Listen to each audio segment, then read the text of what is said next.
कलिकतार डाक्तरी छात्रों मृत्यु घटना को नहीं बारिपदारे तेजिला प्रतिवादर स्वर। कलिकता आरजीकर मेडिकल कॉलेज डाक्तरी छात्री मृत्यु घटना को नहीं एवं ओडिशा मेडिकल सर्विस एसोसिएशन और इंडियन मेडिकल एसोसिएशन पक्षरु आंदोलन क्रमशः विभिन्न डाक्तरखाना देखा मिलूँ।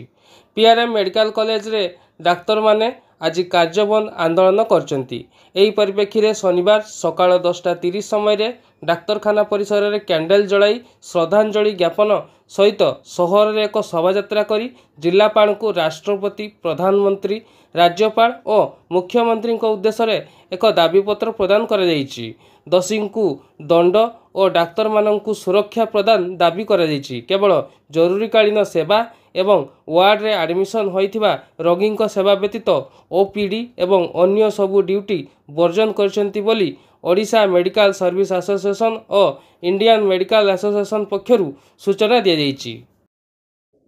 तो आईएमए जो पश्चिम बंग रे जा हितला समस्त जानती से विषय रे पूर्ण भारत रे संपूर्ण मेडिकल फेटर्निटी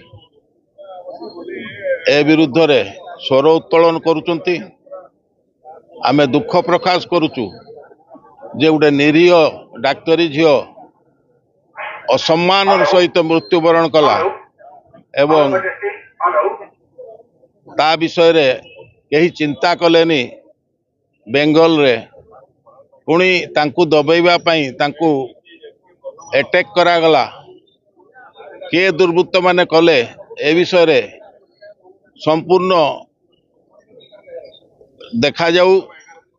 जांच सीबीआई करुची जे दोषी ताकू निश्चय सबुठू बेसी दंड दिया जाऊ एवं भविष्यत पई मेडिकल फेटर्निटी केमिति ए विषय रक्षा पाइबो सरकार से पई आमर केमती कौन काम चलिबो केमती आमे सुरक्षा पाइबू तार व्यवस्था करंतु। एथिपाई आमे प्रदेश एवं सेंट्रल गवर्नमेंट को रिक्वेस्ट करुचु।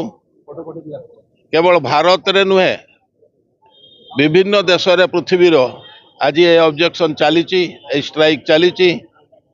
एणु आमे आशा करुचु सरकार सहृदयता सहित डाक्तर मान को दुख बुझिबे, ए झियो पिला मान को दुख बुझिबे जो माने केतले शांति रे काम करि पारुनांती दिन राति काम करूचंती किंतु तांकर सुरक्षा नाही। मु रूपाली साहू हाउस सर्जन अच्छी एडी पीआरएम मेडिकल कॉलेज रे आज दाबी एया रही कि आरजीकर मेडिकल कॉलेज जो घटना घटी अच्छी तापाई आम ये दाबी करुचु कि सब मेडिकल प्रोफेशनल्स मानक गोटे सेफ्टी दिया जाओ। नॉट ओनली मेडिकल प्रोफेशनल्स बाकी सबू भी महिला जी भी अच्छा देश सारा समस्त गोटे सेफ्टी रो महिला जमी निजक सब सेफ फिल करू कम जगार हो कि घरे रास्तार जो भी तो सहीटा आमर मेन दाबी रही। द्वितीय एटा भी दाबी रही कि सब मेडिकल कॉलेज आउ हॉस्पिटल डॉक्टर रेस्ट रूम रखा जाओ जो मैंने नाइट ड्यूटी जाऊँ प्रॉपर सिक्योरिटी प्रॉपर रूम रो व्यवस्था करा जाओ। एंड एटा भी हमें आशा करूँ कि सेंट्रल प्रोटेक्शन एक्ट लागू रहिबा आम कंट्री रे एबेठू at least government should take something big step to solve this problem.